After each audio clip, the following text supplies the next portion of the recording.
This is Where We Live from Connecticut Public Radio. I'm Catherine Shen. Listening to music, crafting, or curling up to a documentary, these are all ways to engage in the arts and humanities. And many of us, 9 in 10, actually, according to a recent survey from CT Humanities, claim to have done something like that in the last year. But when was the last time you went to a museum, festival, or play? Or can you think about the last time you signed up for a dance class or even a book club?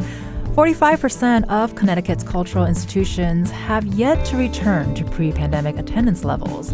But there are plenty of examples of innovation. Coming up, we'll hear from the Maritime Aquarium and the Connecticut Museum of Culture and History.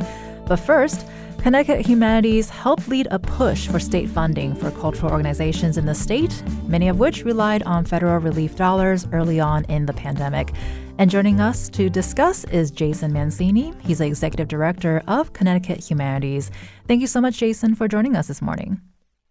Good morning, Kath. I'm delighted to be here. Well, Jason, the arts, culture, and the humanities sector goes well beyond museums. Can you paint us a picture of the range of organizations that's under this umbrella here in Connecticut? Oh boy, the 700 or so organizations that we funded in the last couple of years range from historical societies, children's museums, cultural centers, tribal organizations, arts councils and art schools, performing arts centers, nature centers, arboretums, aquariums, a little bit of everything. So everywhere where there are sites of public engagement and knowledge are the kinds of organizations we attempted to connect with and fund. I was actually just thinking, I feel like anything really can be arts and culture if you think about it. So I'm not surprising that the number is high, but also not surprising at the same time. And, many of the organizations that you mentioned just now received federal funding through the American Rescue Plan early on in the pandemic. And now there's been a focus on the governor's budget. So can you tell us about the roadmap for that funding? Sure. After our partnership with the Office of the Arts in the last biennium, where Connecticut Humanities received $30.7 million. And we used that to create the Connecticut Cultural Fund, where we awarded those organizations significant operating support funding. And the purpose of that really was to create operating support, build a digital infrastructure, and to better connect K-12 students and educators to our arts and humanities organizations. And with the success of that, we wanted to make sure we could build an infrastructure that sustained over time.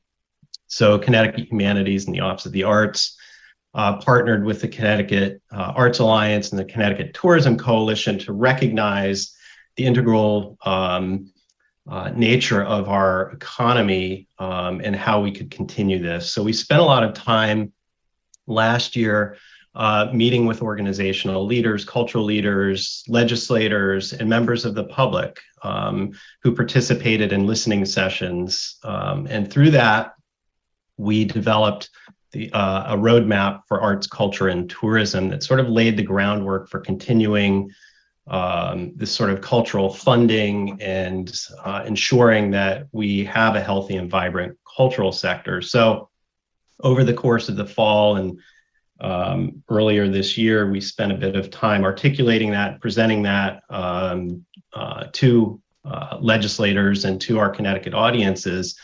And really what we were looking for is an ongoing investment in arts, humanities, culture, tourism, where we could really be competitive regionally with respect to tourism marketing. But we also wanted to continue the cultural fund, so we were looking for significant investment in that, as well as maintaining the existing line items that arts and cultural and tourism organizations receive. We wanted to continue our competitive funding with Connecticut Humanities and the Office of the Arts, so making sure that innovation is still at the center of the work that we do and we support. And the last piece of that is really focused on workforce development, making sure that we're creating a rich environment for people coming out of our colleges and universities that they have a place in Connecticut to live, work, and play as well, but contributing to this sort of vibrant economy that we have. Well, and with so many moving parts and also so many things to grapple with, especially with the pandemic, where does the roadmap stand now? Especially as far as the Governor Ledamon's latest budget is concerned. Any surprises there? Some surprises, some disappointments, but some bright spots. The roadmap itself was a $58.5 million ask for the legislature. And we were really hoping that would be attractive given the return on investment, given the broad impact it's had around Connecticut, really touching every Connecticut community. And we got very little of the roadmap we asked for. However, the legislature did continue an investment in the Summer at the Museum program, some other investments in line items. So roughly $16-17 million in those, including the $10 million in Summer at the Museum. So we're excited to be running that program in collaboration with the Office of the Arts. And a number of the purpose of that program is really to continue an active engagement with families and children in these sites of learning and knowledge over the course of the summer. So we see some continuity, but we are very interested in continuing to pursue the roadmap and what we've laid out in the second half of the biennium. We think it's still an incredibly important investment. It was widely heralded by a number of legislators. The public really appreciated that investment, and the organizations that participated in this were given the opportunity to really strengthen themselves, think about their sustainable futures, but also how they can best serve their respective audiences. Sounds like a little silver lining there. And our listeners can learn more about participating locations for the Summer at the Museum initiative, which is running through September 4th on our website at ctpublic.org/wherewelive. Jason, there's a 2022 cultural census that showed overall Connecticut audiences had returned to pre-pandemic levels, but that cumulative number actually doesn't account for everyone. In fact, 45% of cultural organizations are not back to normal. So can you talk about how this sort of slow to return audience rates are also a factor in consideration, especially when you're thinking about the need for funding? Yeah, there's really an uneven recovery. I think the organizations that we see still enduring some hardship are the performing arts centers who have really struggled to rebuild their audiences. Children's museums similarly have been impacted at the same rates, and school field trip visitation is also declined. Our goal is to really build an ecosystem that supports and sustains the entire sector with attention to these organizations and subsectors that have been disproportionately impacted. But I think if we're not thinking about the whole sector, we won't be approaching this in a healthy, sustainable way. So I think the more that we sort of build these collaborations, these opportunities to connect and the broader support network, really embracing all of these organizations and the public's engagement with those organizations, I think is key. So wherever we can meet people where they're at and then bring them into organizations really gives us a sense of Connecticut residents' connection to arts and humanities. And that's where you see that 90% engagement.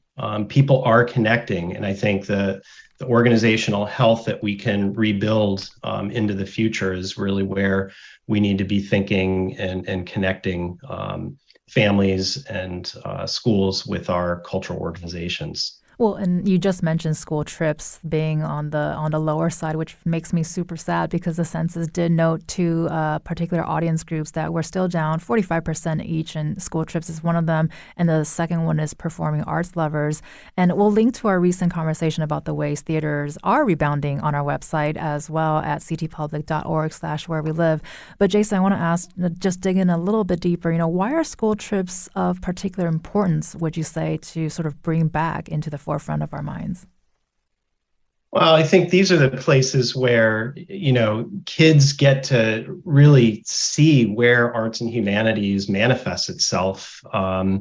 We sort of existed in a virtual world for 2.5 years. And that produces lots of challenges. There's a lot of social emotional learning gaps that have clearly manifested themselves during the pandemic, and getting kids back into the rhythm of visiting, getting out, getting to learn from professionals in the field, from educators in these cultural organizations, gives them access to new ideas in our different communities. It connects them to our history and heritage and various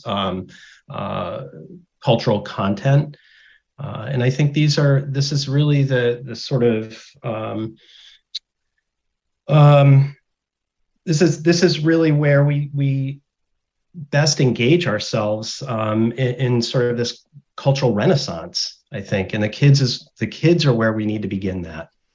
Well, I always love a good field trip, so that's why that stat made me really sad. So hopefully that will come back up soon. And lots of stats going on here today. The survey we referenced earlier, gauging public interest and attendance in the arts and humanities here in Connecticut, also noticed some really interesting differences between performing arts audiences and museums.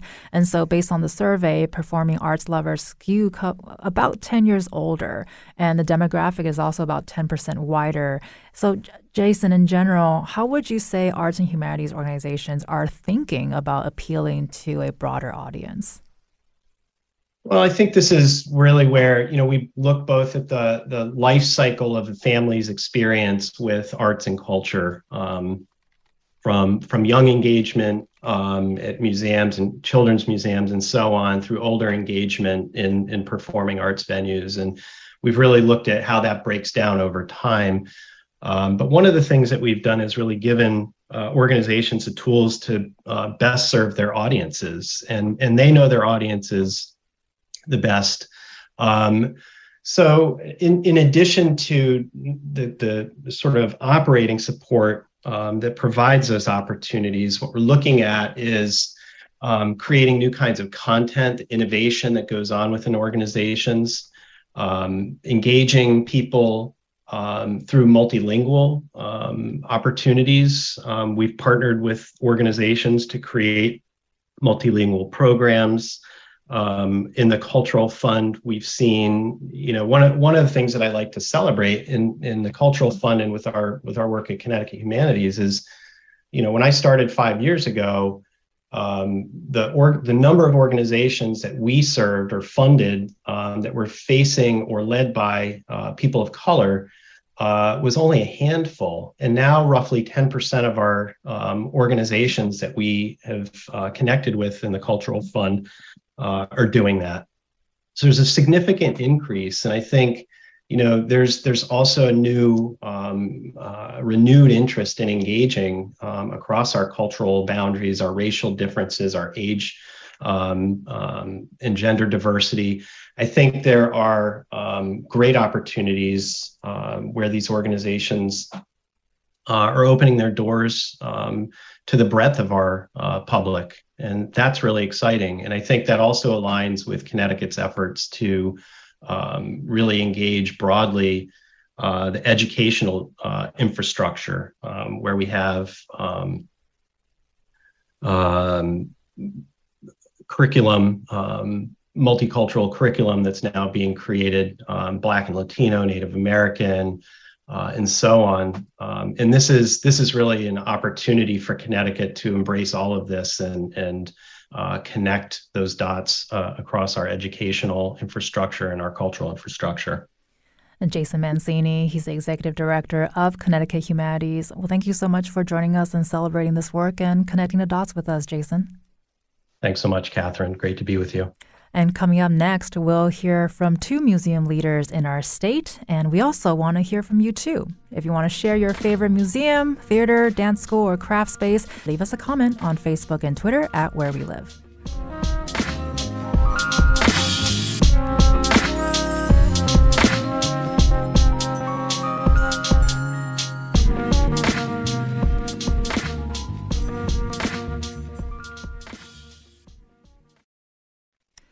This is Where We Live from Connecticut Public Radio. I'm Catherine Shen. This hour, we're checking in with arts and cultural organizations in the state. And joining us now to share how they've innovated throughout the pandemic is Jason Patlas. He's a president and CEO of the Maritime Aquarium in Norwalk, as well as Robert Krett, who is the CEO of the Connecticut Museum of Culture and History, formerly known as the Connecticut Historical Society. Thank you both for joining us on Where We Live this morning. Happy to be here. Good morning. Thank you for having us. And Jason, we want to start with you. The Maritime Aquarium established an online educational programming that ultimately won a Best Education Initiative award by the Association of Zoos and Aquariums, which is really exciting. Is this something that the museum will continue to offer, or is the focus back on the museum itself? Well, thank you for starting with that fact. We're very proud of that effort. We started the day that we closed in March of 2020, working with Norwalk Public Schools to stand up an online interactive effort. Because we were an early leader on that, it became an international program that we managed. We do continue virtual programming, but certainly not to the extent that we did during the pandemic. But we certainly see continued interest in that form of engagement. And we also talked a bit about digital infrastructure earlier, and like you mentioned just now, too, it's something that the pandemic really sort of ushered in. And this digital programming was created to fill in for the many, many educational programs that the museum had offered on site and in schools. We also talked about the fact that overall museums reported school trips were only about halfway back to 2019 levels. So I want to check in with you, too. What about the aquarium at this stage? Are you seeing an increase, a decrease, a mix? What are you seeing? So in terms of school groups and summer camps, we are as robust, if not more so, than we were prior to the pandemic. Our numbers have returned very significantly. In the fall of this past year, it was slow, but the spring picked up quite a bit, and our summer camps are near 100% capacity. We've got a handful of openings in a couple of sessions at the end of July and August, but we are at 95% capacity in our summer camps, which is better than we've been in many, many years, even before the pandemic. Well, to me, that's close to an A+, so that's a good sign. Yeah, and our general attendance also this past year has been at our highest level in a decade. We've seen more visitors coming in than we have in the last 10 years. Well, that's good news to have this morning. And Robert, the Historical Society is now the Connecticut Museum of Culture and History. In what ways was this meant to welcome a wider audience? Well, thanks for that question. Actually, this started pre-pandemic, back in the times before, as they say. We were doing strategic planning in January of 2020. And when the pandemic hit, I thought we were going to put all of the planning on the side. But the leadership of our board really insisted that we go forward. And in June, we adopted a new strategic plan that talked about the organization becoming more accessible, more inclusive, and more diverse, and having a greater impact on our audience. And that led to conversations about potentially renaming the institution. And I've learned from longtime supporters of the organization that they've been talking about changing the name for 25 years or more.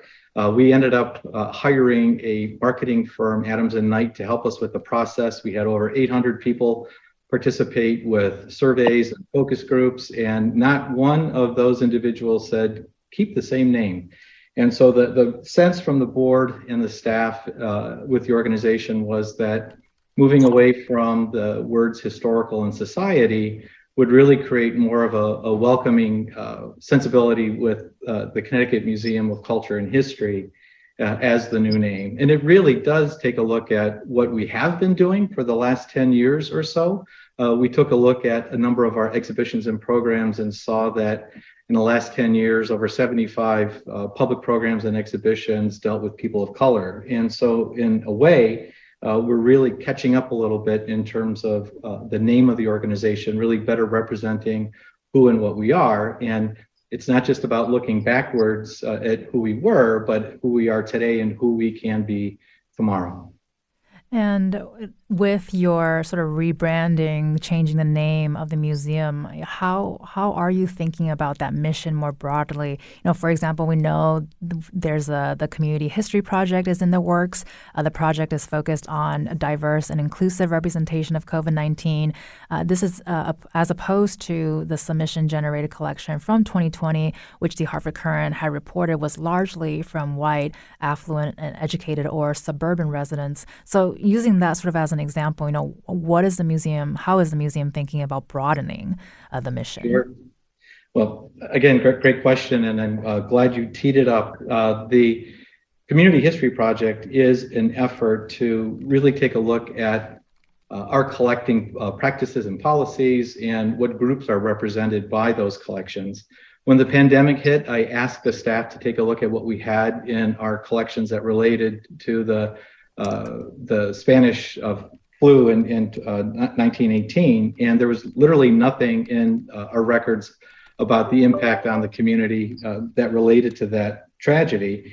So our curatorial staff, really led by Eileen Frank, decided to submit an application to the Institute for Museum and Library Services, a federal agency that funds these sorts of programs, to document and to record oral histories from 100 individuals that dealt with first responders, funeral home directors, individuals across the state that were impacted by COVID-19. And we have today about 75 or 80 of those oral histories recorded and will become part of the permanent record of the organization, and has really helped us to get out away from our home base here in Hartford and stretch across the rest of the state of Connecticut, and to better document the histories of those voices so that they're part of the historical record. We have Lee from Reading who called in to shout out Theater Works in New Milford, which is a favorite performing arts space. Thank you so much for that shout out. And so give us a call if you want to shout out your favorite space. And Jason, I want to come back to you real quickly with what we were just talking about. How would you weigh in on this topic in terms of the importance of welcoming in a wider audience in the state, especially since you're seeing sort of full capacity of people coming back to the aquarium? So that is also a priority of ours. We did put off our strategic planning during the pandemic. We are taking that on now and expanding our audience, expanding the demographics and the diversity of our guests is a priority. We are helped very much by the state this year, especially with Jason Mancini, your speaker earlier this morning.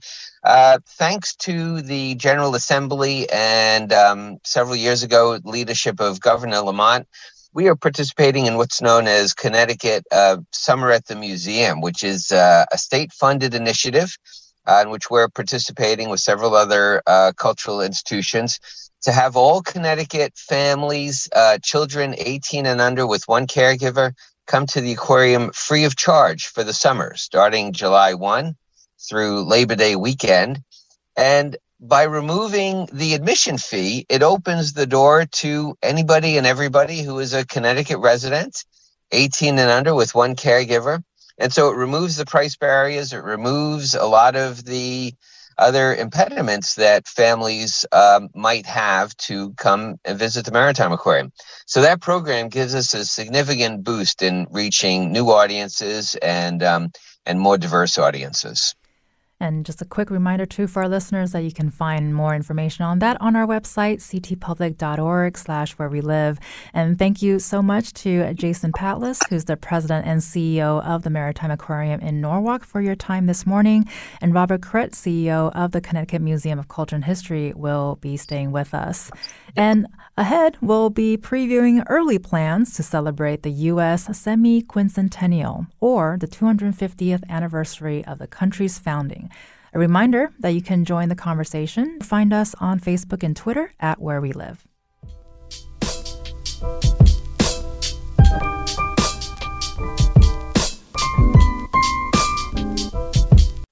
This is Where We Live from Connecticut Public Radio. I'm Catherine Shen.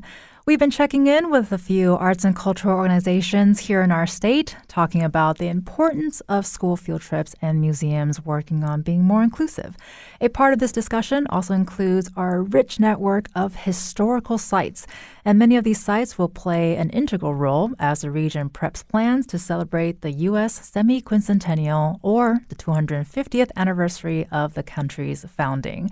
And here to discuss how the state's revolutionary history is being retaught is Denise Merrill. She's a former Connecticut Secretary of State.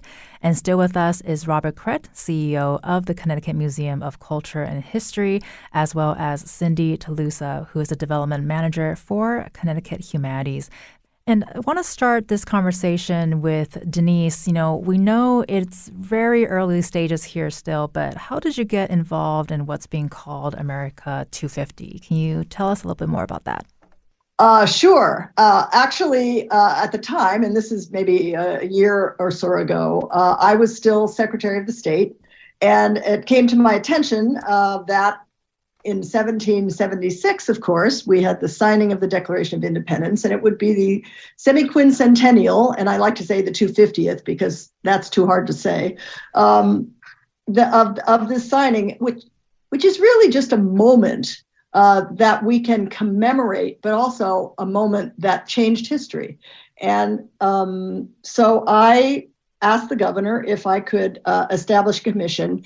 We, of course, being one of the original 13 colonies, played an outsized role here in Connecticut, I think, in this revolution. And he agreed to form the commission, which he did by executive order in July of 2022.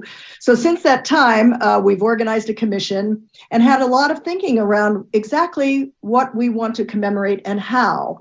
And I think our primary mission is really everything you've been talking about all morning, engaging the public in the history of this great moment, and maybe doing it in new and different ways. And also looking at how it has shaped this country and how it will shape our future, the ideas and ideals, if you will, of the moment. And it's been a very interesting discussion so far. The commission has met a few times already. There is a website, and we can talk about that later. But I see it as an opportunity to re-engage the public in civic life. And that's what we've been talking about. The impact of COVID has been profound. And really, civic engagement and civic education has been declining for many years in our schools. It's been squeezed out of the curriculum by a lot of other issues. And so I see this as an opportunity to re-engage. Well, I'm really excited to see what you come up with this project. It'll be really fun to learn more about Connecticut from here. And appreciate your comment about the word semi-quincentennial, because I'm kind of reading it as three different words, really. So it is a long one. And Cyndi, I want to bring you in real quick. Cyndi Tolosa is a development manager at Connecticut Humanities. You know, can you give us a sense of how this history and Connecticut's role in it is being considered as something that's, you know, maybe more tourism friendly or just more people friendly? Yeah, so we're thinking carefully about looking at the semi-quincentennial in kind of a thematic way, focusing on telling more inclusive stories about our state's history, thinking carefully about the communities that make up the state of Connecticut and ensuring that everybody feels included and like they belong in this celebration.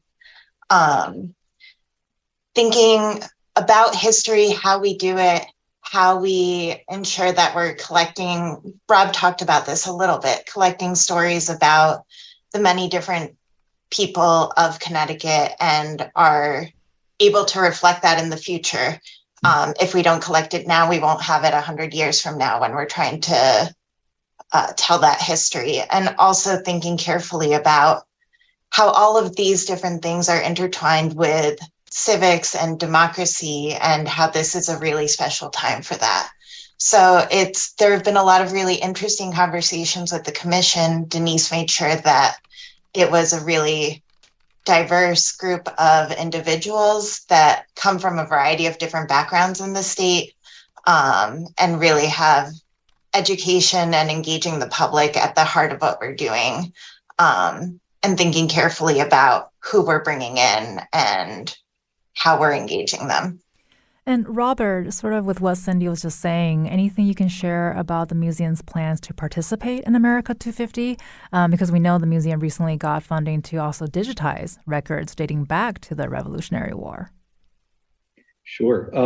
In a number of ways. I would like to back up a little bit and just comment that on a national level, one of our national organizations, the American Association for State and Local History, has recently published that at the bicentennial in 1976, 30 to 40% of the museums that exist today were founded in and around that same time period. And so nationally, we're talking about what the 250th might do in a similar way. And I hope some of the things that happen are collaborations, working together, really focusing efforts on cultural tourism and the cultural tourism economy, I think are important things. We have been recipients of funding for digitization of some of our Revolutionary War material that will play a big part in the kind of programming that the Connecticut Museum of Culture and History will do. We've also embarked on a project collaborating with 4 or 5 other partners about civics. Really, the congressional directed spending has been terrific and will help us to engage thousands of students in a collaborative project that will involve the Fairfield History Museum, the Connecticut Democracy Center, the Mark Twain House and Museum, and Mystic Seaport, as well as the Connecticut Council of Social Studies. We are all coming together to really create more opportunities for elementary school kids to participate with programs that will encourage civic engagement and knowledge of civics here in the country. And one of our very own Connecticut Public Talk Show, Disrupted, recently spoke with Maisha Tisdale, who is the CEO and president of the Mary and Eliza Freeman Center for History and Community in Bridgeport, talking about efforts to restore these historical homes just picked back up after pandemic delays. And there are some of the last remaining structures of Little Liberia, one of the earliest settlements of free people of color in pre-Civil War Connecticut. Let's take a beat here to take a listen. It becomes important to preserve structures when it comes to a history like ours that has been erased or distorted, which in turn distorts the historical narrative of the nation as a whole. And I think it's important for people to feel uncomfortable. Being uncomfortable with history that is painful is a good thing. It shows that you have a heart. It shows that you have a conscience. So instead of saying, oh, I'm so uncomfortable, I don't want to hear it, you should say, I am grateful that we have evolved, that I am not this person, and that I feel discomfort in this situation because it shows I have a conscience. And we get beyond the discomfort. And there's a kind of sense of unity that comes after that discomfort. And we can all then go ahead and grow together. So the Freeman houses, bringing them online as an experience, a place that people can come and discuss and be face to face with the past, is an important thing. And it also shows in terms for our own people, I think it's an inspiration because these folks had a sense of agency. And in a time when their humanity was, people said they weren't human beings at all. They could still have these accomplishments and look out for each other and arrange and have a place where people were free. And so if you don't look at the bad things you also can't celebrate the progress. You need to see the distance that we've traveled as a nation, the journey that we've made. And so the discomfort is just the first emotion, and others will come after. So preservation, conservation, it's not just about the houses. It's about preserving a culture. It's about preserving the land and renewing the land. And it's about preserving the future of this nation where everyone's appreciated and giving us some kind of stability in that. Again, that was Maisa Tisdale, who's a CEO and president of the Mary and Eliza Freeman Center for History and Community in Bridgeport. And so, Cyndi, after listening to what Maisa has to say, how are the Freeman houses a great, if a very complex example of legacy of revolutionary history here in Connecticut? That's a great question. I think they're able to speak to freedom and the priorities that, or the sentiments of the people here in Connecticut, and wanting to be able to live their best lives. And I think that is a lot of what we're thinking about when we're talking about being inclusive and telling those inclusive stories. Although some of the stories might not necessarily have taken place during the Revolutionary War, it is the legacy of that, the democratic ideals that were founded during that time, that have created all of these other opportunities for people around the state.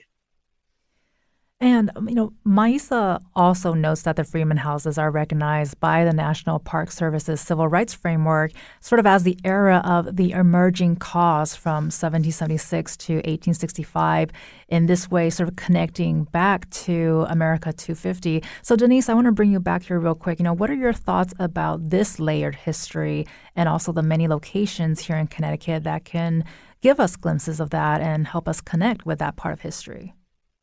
Well, that's a perfect example what Maisa was talking about. Our vision of this is that every single person in Connecticut would be engaged in some way and understand that they are the inheritors of these ideas that change the world. And right here in Connecticut, the roots of these ideas were actually in the Fundamental Orders of Connecticut in 1639.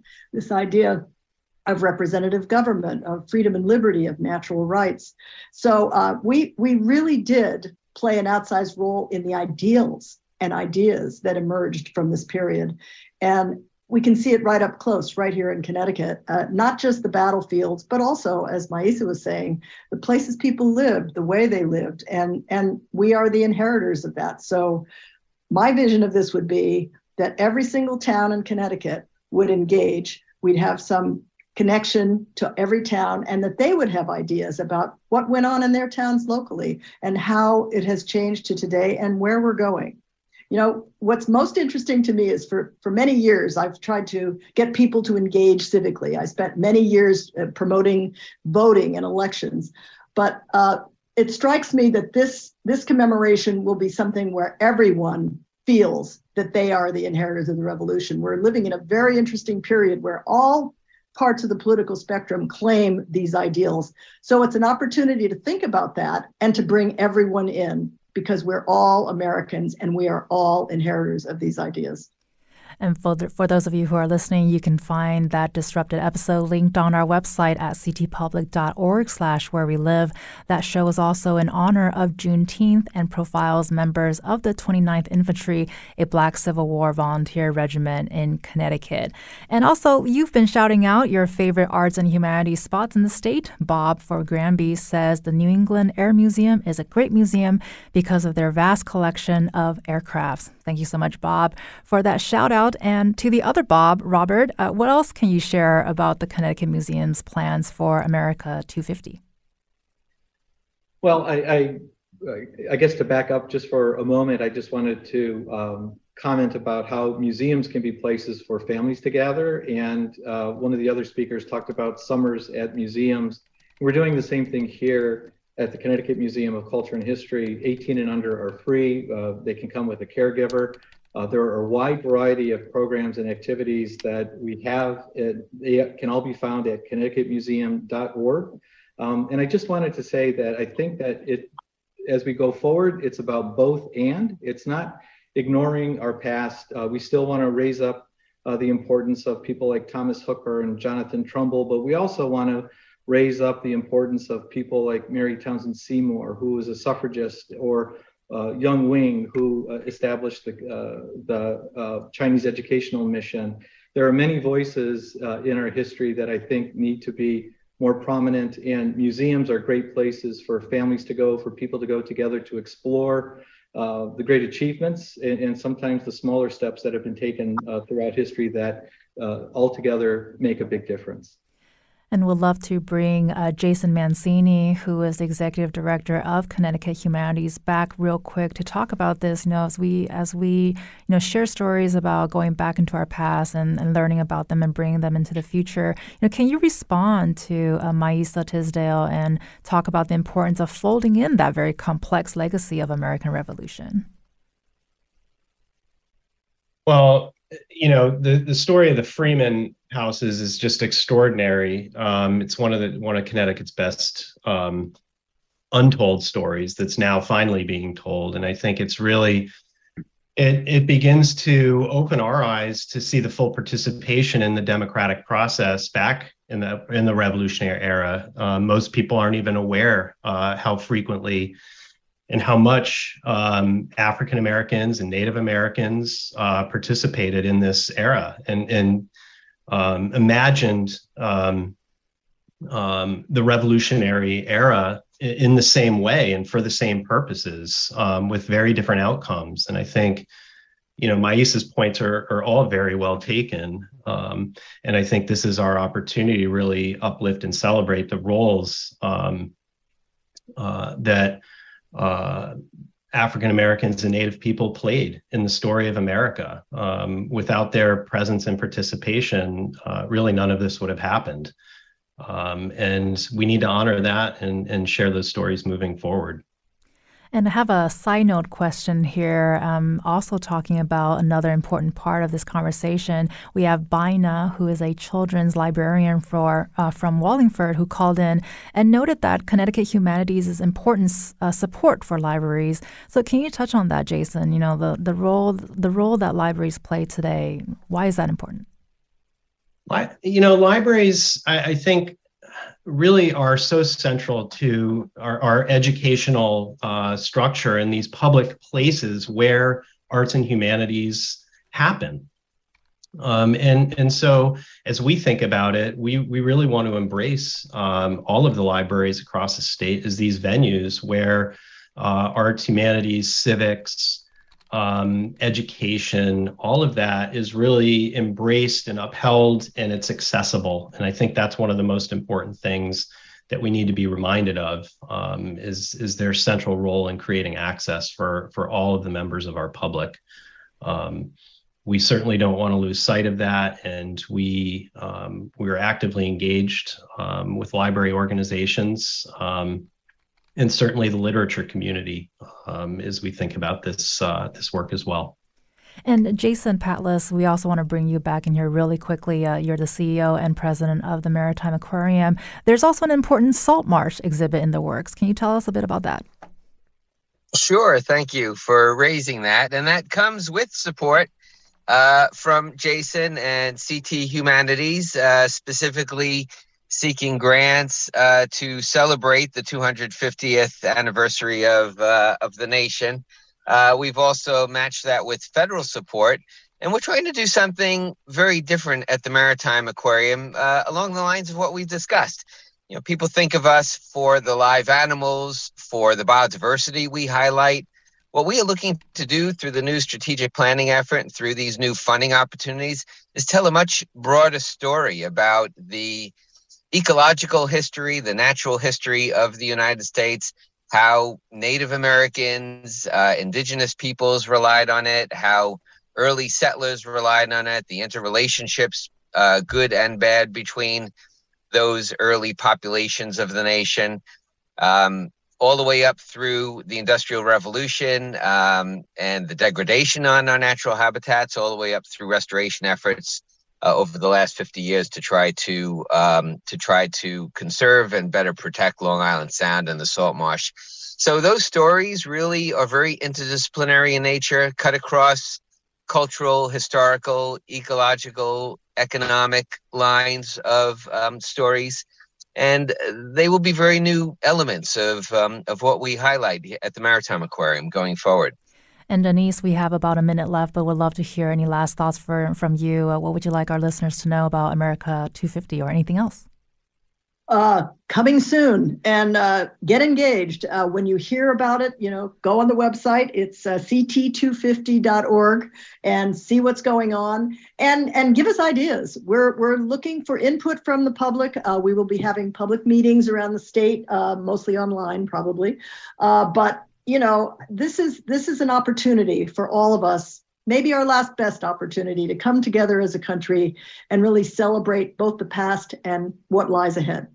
Well, that was very beautifully done. Thank you so much. I want to give a shout out to Denise Merrill, who's a former Connecticut Secretary of the State, Jason Mancini and Cyndi Tolosa, who are both with Connecticut Humanities, Robert Krett, CEO of the Connecticut Museum of Culture and History, formerly known as the Connecticut Historical Society, as well as Jason Patlis, who is the CEO and president of the Maritime Aquarium in Norwalk. Thank you all so much for joining us this morning.